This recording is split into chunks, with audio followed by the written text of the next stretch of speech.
नमस्कार दोस्तों, सिन्हा स्टॉक्स के एक और लर्निंग वीडियो में आप सभी का बहुत बहुत स्वागत है। तो आज देखेंगे भारतीय बाजार को। तो बैंक निफ्टी मेजर कंट्रीब्यूशन मिला आज बैंक निफ्टी की तरफ से 1.66% ऊपर। अंकों में देखेंगे तो 931 पॉइंट ऊपर जाके बंद हुई है। सेंसेक्स को देखेंगे तो 639 पॉइंट ऊपर। निफ्टी जिसकी आज वीकली एक्सपायरी थी 1% ऊपर, यानी कि 233 पॉइंट ऊपर जाके बंद हुई है। दोस्तों बाजार में जो बढ़त देखने को मिला, कई स्टॉक्स में बढ़त, लेकिन आज रिलायंस को देखेंगे जो 2-3 दिन से बढ़त दिखा रहा था, आज नीचे 1% बंद हुआ है। यही तो कहानी है जो आपको समझना पड़ेगा। समझाने की कोशिश करूंगा किस तरह से बाजार को मैनिपुलेट किया जाता है। बहरहाल बाजार आज आपको नजर आ रहा है ऊपर। तो क्या ये मान लिया जाए कि ईरान इजराइल वाला जो मैटर है वो यहां नहीं है, अब बाजार ऊपर ही जाएगा, या फिर एक्सपायरी था और ट्रैपिंग था, बाजार फिर से नीचे आ जाएगा? तो यही तो एनालाइज करने वाले हैं आज की वीडियो में। बैंक निफ्टी को देखेंगे और साथ में कुछ मेजर कंपोनेंट को भी देखेंगे। और दोस्तों 500 पॉइंट यानी कि 500 पॉइंट पहले नीचे गिरा के 200 पॉइंट ऊपर उठाने को बढ़त नहीं कहा जाता। थोड़ा नंबर में आपको कुछ बताने वाला हूं, उसको समझिएगा। दोस्तों कल मैंने थंबनेल लगाया था कि बाजार में और गिरावट की संभावना है। यही कहा था ना कि बाजार में और गिरावट की संभावना है। तो बहुत सारे लोग ये समझ गए कि कल के बारे में ही बोल रहे हैं। ऐसा कुछ नहीं है दोस्तों। वो जो थंबनेल हमने लगाया, अंदर में वीडियो जाकर देखोगे तब आपको पता लगेगा कि क्या मैं बताना चाह रहा हूं।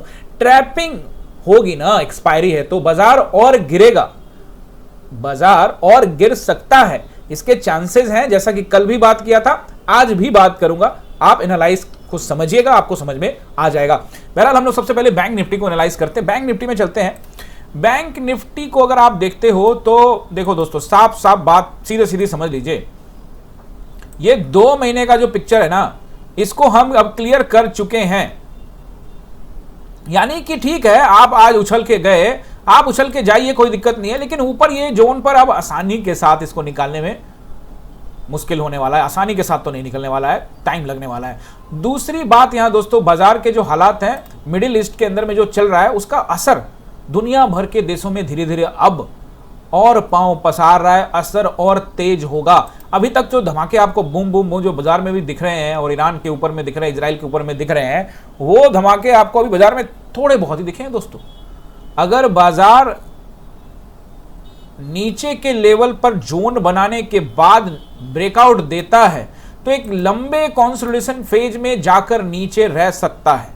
बावजूद इसके दोस्तों, बाजार के अंदर में जब गिरावट हो तो मैं आप सबसे हमेशा कहता हूं कि एज एन इन्वेस्टर आपको हमेशा बाजार को अपॉर्चुनिटी के रूप में देखना चाहिए। जब खास करके बाजार में गिरावट देखने को मिले, आप जाइए पास्ट में जाके चेक करिए कि बाजार में जब गिरावट आई किसी भी वजह से, कोरोना पैंडेमिक की वजह से, या फिर रिसेशन की वजह से यानी कि मंदी थी उस वजह से, या फिर किसी भी कन्फ्लिक्ट की वजह से यानी कि युद्ध की वजह से बाजार गिरा, लेकिन वही बाजार आज आपको ऑल टाइम हाई पर नजर आता है। दुनिया भर के बाजार को अगर आप देखेंगे तो यही पैटर्न रहा है। इसका मतलब साफ है कि बाजार में लोग पैनिक करते हैं, डर जाते हैं, लॉस बुक करके निकल जाते हैं, क्योंकि उनको वो बात की समझ नहीं होती कि कहां बाइंग करे, कैसे बाइंग करे। दोस्तों इसके लिए बाइंग फॉर्मूला का वीडियो हमने पहले से डाल रखा है, लेकिन जल्द ही आपको बाइंग फॉर्मूला का स्पेसिफिक वीडियो देने वाला हूं, क्योंकि बाजार नीचे जा रहा है और बहुत लोग टेंशन में आ रहे हैं। तो बाइंग फॉर्मूला आपका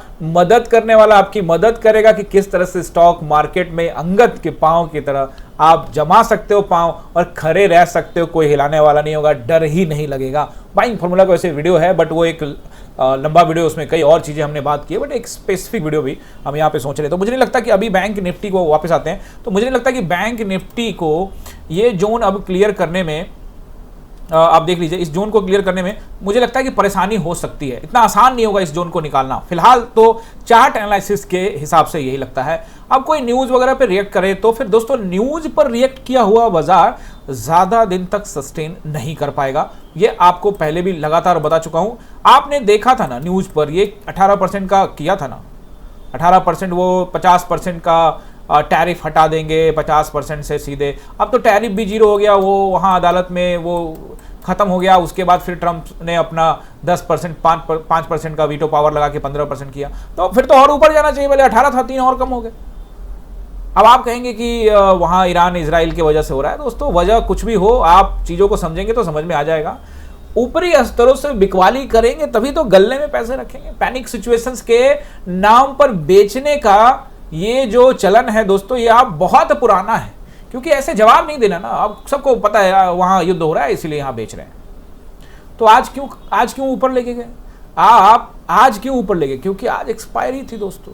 आप देख सकते हैं अभी फिलहाल जो मैं आपको बता रहा हूं कि ईरान, इजराइल, अमेरिका का ये जो इफेक्ट है वो अब सारी दुनिया में पड़ रहा है। हमारे देश भी इससे अछूता नहीं रहने वाला है। गैस आप देख रहे हो, खास करके कमर्शियल सिलेंडर कई राज्यों में उपलब्ध नहीं है। होटल इंडस्ट्री या उससे जुड़े हुए छोटे मोटे रेस्टोरेंट से लेकर तमाम रेहड़ी वाले भी जो अच्छे जगहों पर, कुछ जगह तो आपने देखा होगा कि कुछ भी लगा लेते हैं, लेकिन कोई भी रेपुटेशन देखोगे, रेपुटेड नाम जो होता है, रेहड़ी का भी कई ऐसे होते हैं, वो सब घरेलू सिलेंडर का उपयोग नहीं कर सकते, वो कमर्शियल सिलेंडर का उपयोग करते हैं। और कई राज्यों में ऐसी रिपोर्ट आ रही है जहां कमर्शियल सिलेंडर अवेलेबल नहीं हो रहा, और ऐसे में एक इंडस्ट्री ठप पड़ सकती है। और दोस्तों कमर्शियल सिलेंडर सिर्फ होटल इंडस्ट्री तक नहीं है, कई ऐसे सेक्टर्स हैं, फैक्ट्रीज हैं जहां ये गैस पर डिपेंडेंट होते हैं। कई ऐसी फैक्ट्री है, गुजरात में अभी एक न्यूज आ रहा है कि एक फैक्ट्री ने अपना कामकाज बंद कर दिया कुछ टाइम के लिए और 200 अपने एम्प्लॉय को बोला गुड बाय, अभी आपको जाना पड़ेगा, क्योंकि काम ही नहीं है, प्रोडक्शन नहीं है, क्योंकि गैस नहीं है। बात समझ रहे हो ना? तो ये जो इसका असर है ये लंबा पड़ सकता है दोस्तों, इसमें कोई दो राय नहीं है। हम भी यही हैं, आप भी यही हैं, देखेंगे क्या हो सकता है, नहीं हो सकता है। आज बाजार ऊपर गया, ट्रैपिंग था। चलिए पहले बैंक निफ्टी को देख लेते हैं एक बार, इसका क्या रहेगा रेसिस्टेंस नंबर 1। देखो अकॉर्डिंग टू द क्लोजिंग उसके हिसाब से देखने वाले हैं। 56,900 पे हम क्लोज हुए हैं, तो पहला रेसिस्टेंस तो मुझे यही नजर आता है, 57,000 का राउंड नंबर,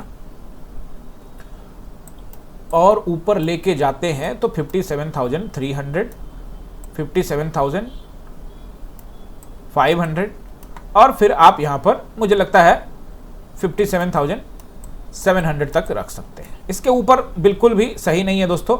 ये हो गया रेसिस्टेंस। अब देखिए, सही और गलत तो बात की बात है, लेकिन आप चार्ट पर देखिए, ये जो हिस्सा है इसको आप यहां से मार्क करिए, हॉरिजॉन्टल लाइन लगा देता हूं। ये देखिए, ये एरिया जो है वो है 57,700, ये एरिया दोस्तों तत्काल में रेसिस्टेंस है। और मुझे लगता है कि ये इसके नीचे भी 500 जो मैंने आपको बताया वो भी तगड़ा रेसिस्टेंस, वहां से बिकवाली आने की संभावना बढ़ेगी।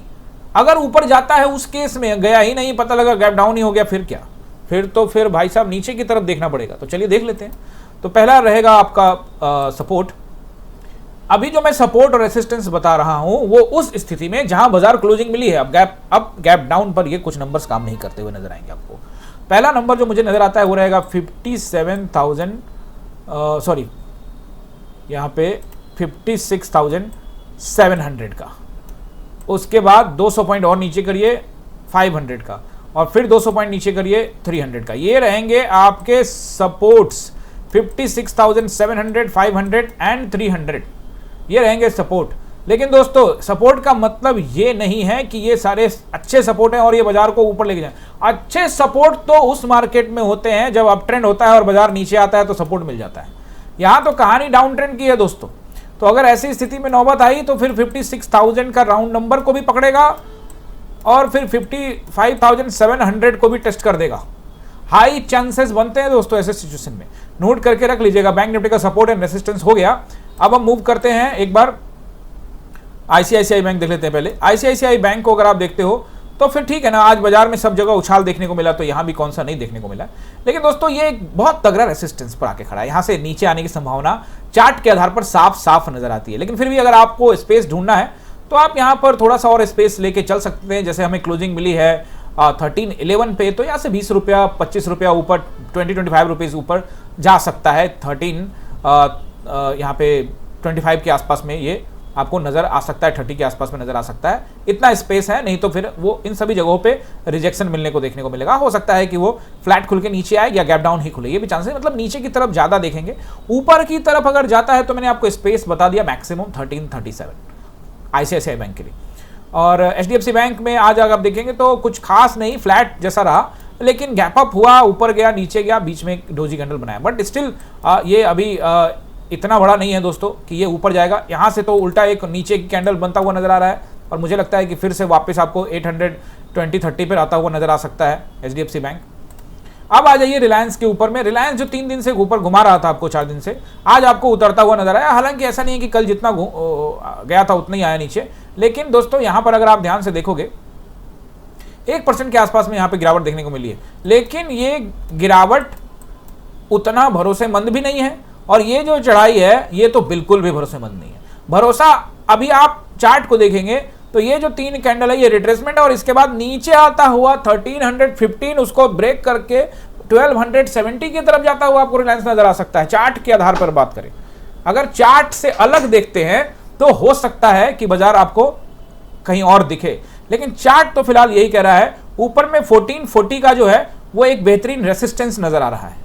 1440 का एक बहुत बढ़िया रेसिस्टेंस है, अभी इसको ब्रेक करके टाइम बिताएगा, फिर 1480। तो अभी रिलायंस के अंदर में नीचे आने की संभावना है। और बात करते हैं मार्केट मैनिपुलेशंस कैसे होता है। दोस्तों ये एक मेजर कंपोनेंट है, निफ्टी का नंबर 1 कंपोनेंट है, और ऐसे में यानी कि HDFC बैंक, ICICI बैंक और रिलायंस ये सब मेजर कंपोनेंट में आते हैं। तो ऐसे में अगर बाजार नीचे की तरफ जाए और रिलायंस भी नीचे की तरफ तेजी से जाए तो फिर बाजार में भारी गिरावट हो सकती है। तो 3 दिन से बाजार नीचे की तरफ, रिलायंस ऊपर की तरफ। आज बाजार ऊपर की तरफ, रिलायंस नीचे की तरफ। रिलायंस नीचे आता हुआ नजर आना चाहिए फिलहाल चार्ट के हिसाब से। बाकी न्यूज पर चला जाए, कहां चला जाए उतना मैं सोचता नहीं हूं, वो फिर नंबर्स निकालेगा तो फिर देखेंगे। सेंटिमेंट के अगेंस्ट में आप ट्रेड करते हो तो वो फिर 2 चीजें होती है। एक तो अपना पोजीशंस कवर कर रहे हो आप, यानी कि आप पोजीशन को कवर कर रहे हो, आप एग्जिट का रास्ता निकाल रहे हो अपना, क्योंकि आपका नीचे पोजीशन है, अब आप उठा के ऊपर ले गए, वहां एग्जिट करोगे और फिर धीरे धीरे नीचे आ जाएगा। इस विषय में बहुत बार बात कर चुका हूं, चार्ट ट्रेडिंग करने का एक जरिया है।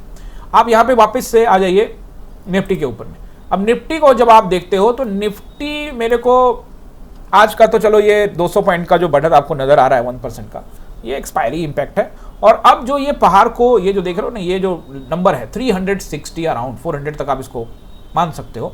ये नंबर को तोड़ना फिलहाल मुझे आसान लगता नहीं है, मैं आपको नंबर जरूर बताने वाला हूं। इसके पीछे का रीजन है दोस्तों, एक तो रीजन ये है कि बाजार बहुत टाइम से फंसा हुआ है। आप देखेंगे कि आपको लगेगा कि बाजार ऊपर जा रहा है, यहां से ऊपर गया है, नहीं दोस्तों। अगर आप पीछे जाके देखेंगे जहां आपका अभी क्लोजिंग हमको मिली है 24,260, जिस दरमियान जहां चल रहा है बाजार, इससे पहले आप जाके कहेंगे तो 1 जुलाई 2024 जुलाई वाले महीने में, जून वाले महीने में, जुलाई अगस्त वाले महीने में हम यहीं पर थे। 2024 में 2024 की बात 2024 की बात कर रहा हूं। उसके बाद 2025 भी बीत गया, अब 2026, यानी कि आप देखेंगे तो बाजार अब लगभग 1.25 साल 1.5 साल से ज्यादा यहीं पर घूम रहा है। तो बाजार में कुछ अच्छा रिटर्न जनरेट अभी हुआ नहीं है। हो सकता है कि कुछ स्टॉक्स अच्छे ऊपर गए होंगे, लेकिन निफ्टी ने अभी फिलहाल 2 साल से लोगों को घुमा रखा है। 7 अप्रैल को जो ये भागा था, ये चार्ट के आधार पर मैं बोलता हूं, होगा न्यूज के आधार पे क्या होगा नहीं होगा वो सब मुझे मतलब सोचता नहीं हूं, जो होगा वो हम देखेंगे। लेकिन चार्ट के आधार पे जो 7 तारीख को ऊपर भागा था, 7 अप्रैल ऑफ 2025, वो जो चीज है वो बहुत खटकती है, इसलिए आप तैयार रखिएगा। अभी ऊपर जाने में कोई दिक्कत नहीं है, जाए ना तो रेसिस्टेंस तोड़े। इससे पहले भी जब ये ऊपर जाता ही था तो मैं तो आपको कहता था ना कि इस बाजार पे उतना भरोसा भी रखने की आवश्यकता नहीं है। आप जब यहां पे भी देख रहे तो मैं यही कह रहा था ना, ऊपर जा रहा है, लेकिन देखो कहां तक जाता है। जाते जाते 26,000 भी पहुंचा, लेकिन कहानी फिर तेरी कहानी याद आई, वापस 24,000 पे आ गया। तो ऐसे में बाजार को एक कंसोलिडेशन फेज से गुजरना बहुत जरूरी है। मैं एक बात आपको बता देता हूं, बाजार एक अच्छा कंसोलिडेशन फेज बनाया भी। अगर आप ध्यान से देखेंगे तो यहां हमारा जब हम 12 मई को था ना ये कैंडल, देखो अभी मुझे याद है 12 मई का ये कैंडल। आप सब जो पुराने व्यूअर हैं उनको पता होगा ना कि हम यहाँ पर एक जोन बना के बहुत लंबा कई महीने तक रखे हुए थे, इसी में घूम रहे थे ना, इसी में ऊपर इसी में नीचे करते करते हमने 4 महीने लगा दिए यहाँ पे, मई से लेकर अक्टूबर, ठीक है ना। तो ये 4-5 महीने का हमने यहाँ पर जोन बनाया, उससे हम निकले और निकल के हमने क्या हासिल किया, हम ऊपर गए, कुछ दिन रहे, लोगों को पैसा लगवाया स्टॉक मार्केट में, और आज हम उस जोन के नीचे ट्रेड कर रहे हैं दोस्तों। वो जोन आप लोग भूल गए, आप लोग अब याद दिला देता हूं, एक बार यहां पे ड्रॉ कर देता हूं तो याद आ जाएगा आप लोग को, जो पुराने व्यूअर है हमारे। यही था ना वो जोन, जब 12 मई को हम इसके अंदर गए थे, ऐसे ही जोन हमने ड्रॉ किया था ना, और इसके ऊपर बाजार रहता था। अब देखो ना, इस कंसोलिडेशन फेज को हम निकाल कर नीचे ट्रेड कर रहे हैं। इसका मतलब साफ है कि ये कंसोलिडेशन फेज के नीचे अगर हम समय बिताने में कामयाब हो गए तो फिर नीचे की कहानी लंबी लिखी जा सकती है। अगर हम जल्दी से ऊपर चले गए तो फिर देखना पड़ेगा कि क्यों ऊपर जा रहे हैं। ईरान इजराइल का कॉन्फ्लिक्ट क्या समाप्त होने को है, तो ऐसी स्थिति में बाजार को बहुत नीचे गिरा के कुछ मिलेगा नहीं।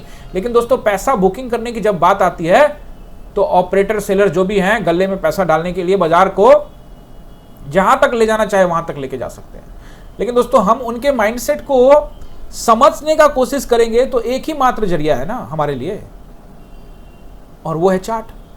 क्योंकि पोजीशंस तो वहीं पे दिखेगा कि जहां से ऊपर, अभी आप देखोगे 3 फरवरी को ऊपर में वहां से सेलिंग देखने को मिला। 3 फरवरी को जो गैप अप हुआ आपका टैरिफ के नाम पर, उसका क्या हालत रहा, वहीं से उसी कैंडल से हम नीचे गिर रहे हैं। 26,400 के करीब हम पहुंचे थे ऑल टाइम हाई के आसपास में, और वहीं से हम जो है नीचे अभी आ गए। 26,400 की बात करते करते हम 24,000 के नीचे भी चले गए एक समय। मतलब 23,400 यानी कि 3,000 पॉइंट, 2,500 से ज़्यादा पॉइंट हम गिरावट देख रहे हैं। इसका मतलब साफ है, चार्ट को समझना बड़ा ज़रूरी है। इसका मतलब है कि एक लंबा कंसोलिडेशन फेज से हम गुजरे थे, और मैंने आपको, आप पुरानी बात तो भूल जाते हो लेकिन आप याद करो जो पुराने लोग हैं, मैंने कहा था ना कि एक बहुत बड़ा कंसोलिडेशन फेज आने के बाद ऊपर समय बिता के ब्रेकआउट चाहिए। ऊपर भी कंसोलिडेशन फेज आया लेकिन वो ब्रेकआउट नहीं आ पाया। दोस्तों मैं आपको फिर से मैं कह देता हूं, आप जो पुराने व्यूअर उनको पता है हमारा एक ही चीज है, और वो है एन, यानी कि न्यूट्रल।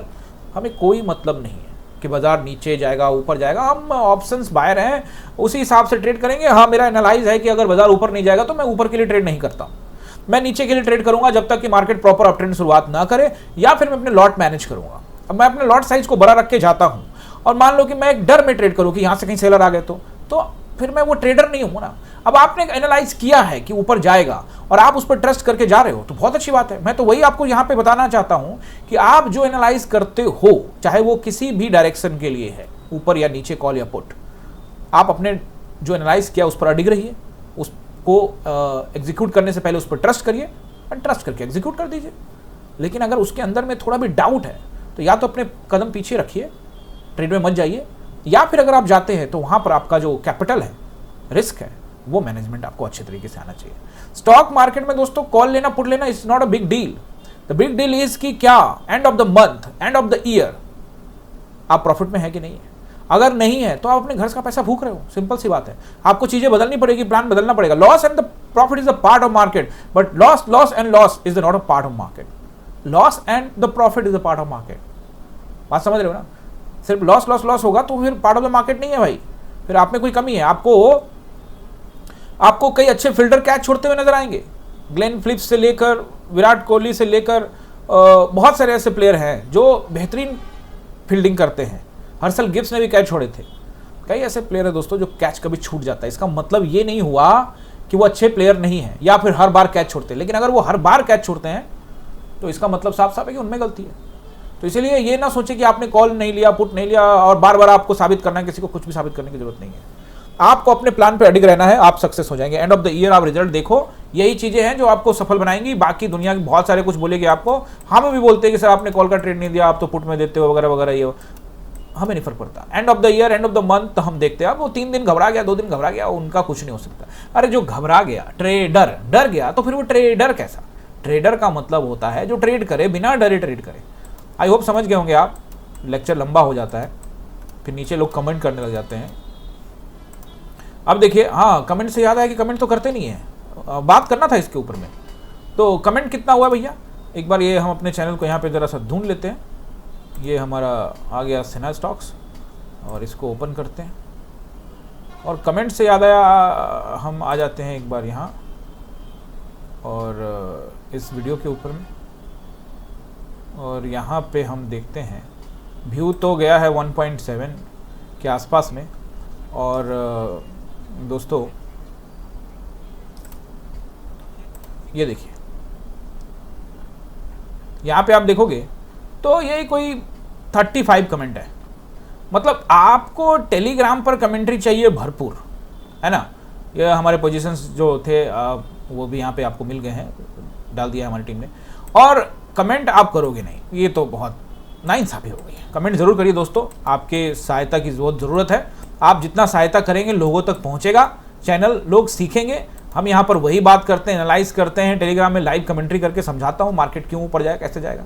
दोस्तों खैर छोड़ते हैं इस बात को, आप कमेंट जरूर करिएगा। अब हम वापस निफ्टी की तरफ आ जाते हैं। निफ्टी को अगर आप देखेंगे तो मैंने आपको बोला ना कि ये अभी मुझे तो नज़र नहीं आता। चलिए अभी वीडियो बनाते बनाते मुझे अभी 6 बज रहे हैं, 5:53, 5:53। SGX निफ्टी को एक बार देखते हैं रिफ्रेश करके, तो फ्लैट सा ही नज़र आ रहा है। लीजिए अभी फिलहाल 100 पॉइंट डाउन नजर आ रहा है, बट अभी तुरंत कहना बड़ा मुश्किल है। लेकिन दोस्तों ये तो सुबह होते होते पता लगेगा, और या तो देर रात में पता लगेगा क्या हो सकता है। फिलहाल अभी थोड़ा सा डाउन नज़र तो आ रहा है 115 पॉइंट, लेकिन अभी तो 6 ही बजे हैं। दोस्तों यहाँ पर समझना पड़ेगा, अगर हम इस पर दाव फ्यूचर को देख लेते, देखो ये सब चीज़ें मैं देखकर सोचता नहीं हूँ कि ये होगा वो होगा, मैं सिंपल आपको समझाने की कोशिश कर रहा हूँ कि फिलहाल जो आज बाजार गया है ऊपर, उसका कुछ खास महत्व नहीं लगता है मुझे, ठीक है ना। वो थोड़ा किसी का पोजीशंस भी होगा, वो भी खिसकाने के लिए भी, ट्रैपिंग करने के लिए भी, एक तीर से दो निशाने दोनों काम भी हो गए। तो ऐसे में मुझे रेसिस्टेंस नंबर 1 जो नज़र आता है, और अच्छा रेसिस्टेंस है, इस पर मैंने कल भी बात की थी, वो है 360 का एरिया। चलिए आप एज देना चाहते हैं तो दीजिए ना 400 तक, कौन आपको रोक रहा है, आप 460 तक दे दीजिए, कौन रोकता है आपको। अब इसके ऊपर तो आपको न्यूज चलाना पड़ेगा दोस्तों, न्यूज ही चलेगा। मतलब आप कह लो कि सिलेंडर है नहीं, बिजनेस बंद हो रहे हैं और बाजार 26,700 और 800 और 27,000 पहुंचा रहे हो, तो फिर आप जैसे मर्जी चला सकते हो बाजार को, हम फिर क्या ही एनालाइज करेंगे समझ रहे हो ना मैटर। तो फिलहाल कोई एक अच्छा न्यूज आ जाता है तो मार्केट रिएक्ट करेगा, बट चार्ट के हिसाब से तो ऐसा नहीं लगता है। बात साफ साफ है, सिंपल, उस पर अडिग रहने में कोई बुराई नहीं है। हाँ, अगर बाजार ऊपर जा रहा है तो फिर मेरे को समझ नहीं आया तो मैं नहीं करूँगा, फिर अगले 2 दिन देखूंगा कि क्या बाजार सस्टेन करेगा। मैं ये नहीं कह रहा हूँ कि ऊपर जाएगा ही नहीं, ये मैं कहने वाला होता ही कौन हूँ, बात समझ रहे हो ना। हम तो सिर्फ जो पास्ट से मैं देखता आ रहा हूँ वही चीज़ मैं आपको बताता हूँ। तो मुझे ऐसा लगता है कि इसके ऊपर नहीं जाएगा, जैसे मैंने आपको कहा था ना, 360 से ऊपर बाजार डिजर्व करता ही नहीं है। सुबह में गिफ्ट निफ्टी आपको 400 पॉइंट ऊपर दिखा रहा था, उस हिसाब से तो आप 460 के ऊपर भी पहुंच जाते है ना, लेकिन हुआ नहीं वो, बात समझ रहे हो ना। खेल बहुत होता है बाजार में। रेसिस्टेंस नंबर 1 हो गया 360, रेसिस्टेंस नंबर 2 भी हो गया 400, और रेसिस्टेंस नंबर 3 भी हो गया 460। सपोर्ट नंबर 1 है नहीं कोई सपोर्ट, फिर भी हमें जहां क्लोजिंग मिली है उसके हिसाब से तो देखना ही पड़ेगा ना। चलिए 24,160, उसके बाद 24,000 का राउंड नंबर के आसपास रख लीजिएगा, 60 पॉइंट ऊपर भी रख सकते हैं। इसको ब्रेक करने के बाद मेरे पास तो सीधा सीधी नंबर जो आता है वो आता है 23,860। हालांकि इसके बीच में 960 भी आप रख सकते हैं, लेकिन एक 24,000 का जरूर सोचिएगा, क्योंकि अभी हम उससे 260 पॉइंट ऊपर हैं। बट दोस्तों अगर एक बड़ा गैप डाउन होता है तो फिर हम वापस से, हमको इस विषय में बात करनी पड़ेगी। 23,860 अगर हमको नहीं रोकने में कामयाब हुआ वापस से, तो फिर हम नीचे की तरफ जा रहे हैं, और नीचे की तरफ आप लंबा देख सकते हो, फिर वो टेलीग्राम में अपडेट करूंगा। मुझे लगता है कि कल अगर गिरता भी है तो 860 की टेस्टिंग अगर तेजी से किया, 860 आने में ज़्यादा टाइम लगने वाला है नहीं, 350 पॉइंट गिर गया 860 आ जाएगा भाई, है ना। 400 पॉइंट गिर गया तो 860 पहुंच सकता है, तो 400 पॉइंट गिर सकता है बाजार, इसमें कोई दो राय है नहीं। तो 860 को ब्रेक करने के बाद आपको नंबर नोट कर लेना चाहिए, 760 भी रख सकते हो आप, लेकिन अच्छा नंबर फिर जो आ रहा है वो तो वही होगा 23,600 एंड 660 का एरिया, यही नंबर है बस फिलहाल। ओके दोस्तों, आई होप कि आप ये सपोर्ट रेसिस्टेंस समझ गए होंगे, और कंपोनेंट्स को भी मैंने यहाँ पे आपको समझाने का काम किया है। और दोस्तों मैं जल्द ही वीडियो प्लान कर रहा हूँ बाइंग फार्मूला को लेकर, क्योंकि बाजार में गिरावट हो रही है, लोग पैनिक क्रिएट कर रहे हैं। होता क्या है कि बहुत लोग ऊपर पैसे लगा देते हैं भारी मात्रा में, डाइवर्सिफाई करते नहीं है, प्लानिंग अच्छे से बनाते नहीं है, और फिर वो नीचे आता है तो वो डर जाते हैं, बेच के निकल जाते हैं। तो ऐसी ढेर सारी बातें हम आने वाले एक वीडियो में करने वाले हैं, जिसमें आपको डायरेक्टली बात करेंगे कि कैसे स्टॉक मार्केट का जब गिरावट हो तो कैसे उसको गोल्डन अपॉर्चुनिटी जो आपके सामने, उसको कैसे आप कैच कर सकते हो और स्टॉक मार्केट में बने रह सकते हो। आई होप कि आप इस वीडियो को समझे होंगे। अगर समझे हैं तो शेयर, सब्सक्राइब, लाइक, कमेंट ज़रूर करिएगा। मिलते हैं किसी और वीडियो में, आप सभी का बहुत बहुत धन्यवाद।